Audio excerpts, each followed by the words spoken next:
It is September 12th, 2023. Yesterday we marked the 22nd anniversary of the falling of the Twin Towers. It's a very solemn day.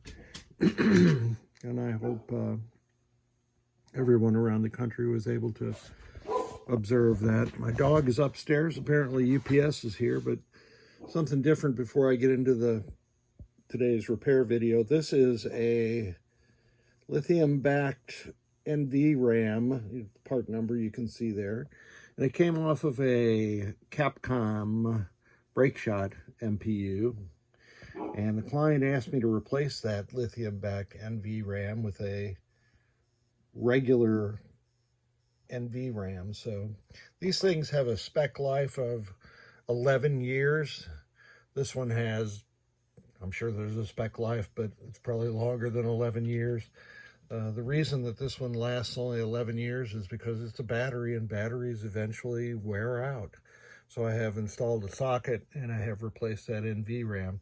And then I did an interesting experiment where I used my ChipMax 2 to read the contents of the old NVRAM out, and then I loaded it into the new NVRAM. So theoretically, the client's going to be able to fire up his BrakeShot with no difference noticeable. But it'll be interesting to hear from him whether that actually happens.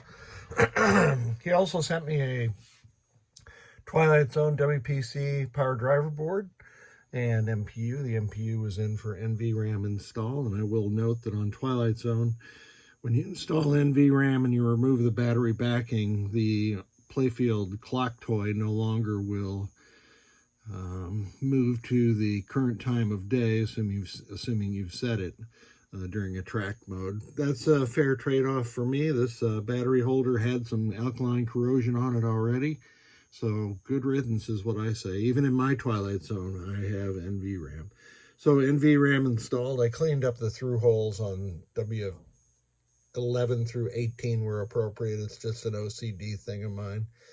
Those are cut sometimes. Those jumpers are the country configuration, and I just took the old legs out. Low voltage reset generator. This one should reset at 4.25 volts, which on Twilight Zone is a good thing, I would say. C31 replaced and the header at J210. All those things done, except the NVRAM, to reduce the probability of resets. Of course, Twilight Zone is a power-hungry beast of a machine, and it has a Z connector in it that I always recommend people take out, and repinning the female housings is a good idea. So I have repinned all the male headers for power.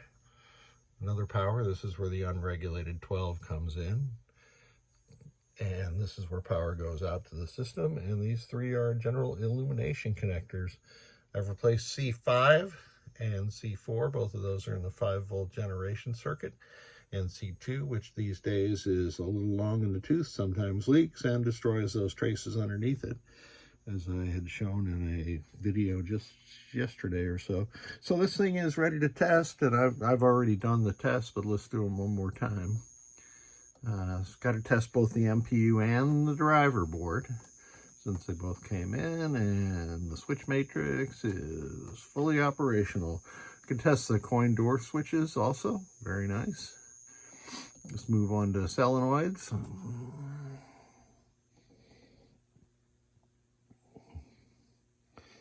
And since this has a Twilight Zone ROM in it, and it is, in my opinion, the best ROM, the 9.4H ROM, this is going to test more than just these two columns and solenoid test.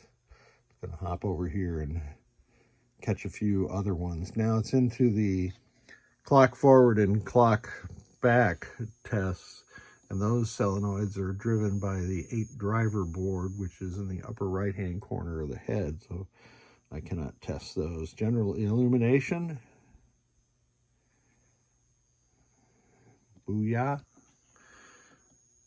We'll test the lamps and the flashers at the same time. So here's all your flashers and the lamps, all operating correctly. That is it. I'll show you the voltages. 4.95 for the regulated 5 volts, and that is fine even in a Twilight Zone.